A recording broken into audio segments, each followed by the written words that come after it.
చూపులకెన్నడు దొరకనిది రంగు రూపు లేని మది రెప్పలు తెరవని కన్నులకు స్వప్నాలెన్నో చూపినది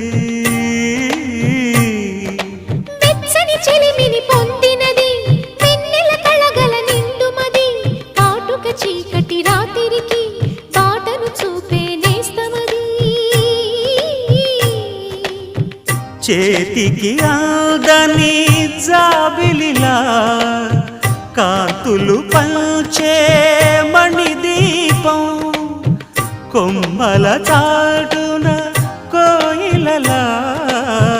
కాలం నిలిపే అనురాగం అడగని వరములు కురిపించి అమృత వర్షిణి అనిపించే అమూల్యమైన పెన్నిధి శుభోదయాల సన్నిధి మనస్సనేది అహో